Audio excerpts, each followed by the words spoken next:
Bonsoir Clément Batelier, comment vas-tu? Bonsoir Willy, ça va et toi? Ça va, je te remercie. D'Ivoire, tu viens de terminer le papier qui est publié dans l'Est éclair sur le vote à Troyes et agglomération et le grand vainqueur est l'abstention. Qu'est-ce qui te pousse Clément à titrer comme ça? Bah déjà parce qu'à 3, on a la confirmation d'une abstention très forte qui s'était déjà vue au premier tour. Là, on est aussi encore à environ 33% dans ces eaux-là. Donc ça veut dire qu'un Troyen sur 3 n'est pas allé voter encore ce dimanche. Donc c'est quand même, on parle d'une élection présidentielle, donc c'est quand même énorme. Et ensuite, c'est parce que aussi dans d'autres communes très importantes de l'agglo, je pense à La Chapelle-Saint-Luc, dont le taux d'abstention est flirte avec les 35%, et sur aussi des communes comme Sainte-Savine ou Saint-André, où il y a plus de 10 000 habitants, on est sur un taux d'abstention qui flirte encore avec les 30%. Donc on a vraiment comment dire, un développement de cette abstention qui est quand même assez notable sur ce deuxième tour.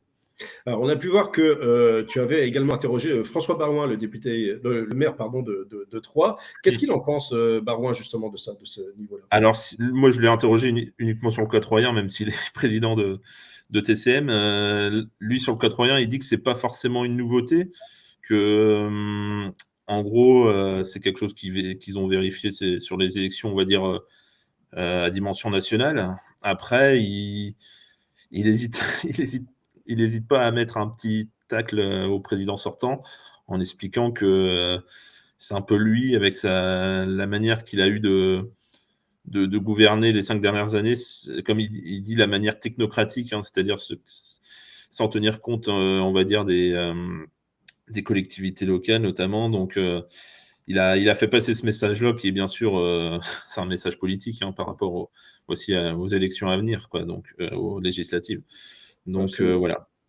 Est-ce Donc, que les bon. résultats nous disent quand même que Macron reste le candidat des villes? J'ai envie de dire, c'est un peu mitigé. D'accord. Tout simplement parce qu'il perd déjà des voix à 3 quand même. Alors un bon millier, ça veut dire déjà une forme de déception, et que Marine Le Pen à 3, en tout cas, gagne à l'inverse, 1 millier de voix. Donc ça veut dire qu'il y a déjà ça bouge à ce niveau-là, et en faisant le compte, en regardant les résultats sur les différentes communes de l'agglo, on voit que notamment il y en a 2 qui ont basculé par rapport à 2017, qui ont mis Marine Le Pen en tête, c'est Buchères et Barberay-Saint-Sulpice. Donc effectivement, bon, c'est des communes qui sont situées, on va dire, à la périphérie de l'agglo, qui sont en contact, on va dire, avec la ruralité, hein. Donc c'est des communes un peu intermédiaires. Donc voir Marine Le Pen devant, c'est pas si surprenant, mais il y a 5 ans, ces communes-là, elles avaient encore mis Emmanuel Macron devant. Donc ça signifie quand même ça a bougé à ce niveau-là. Absolument. Bon, faudra voir ce que ça donne pour les législatives, du coup. On se retrouvera à cette occasion-là, OK? Eh ben, très bien, parfait. Ça marche. Merci beaucoup Clément, bonne soirée. Merci Willy, toi aussi. Ciao.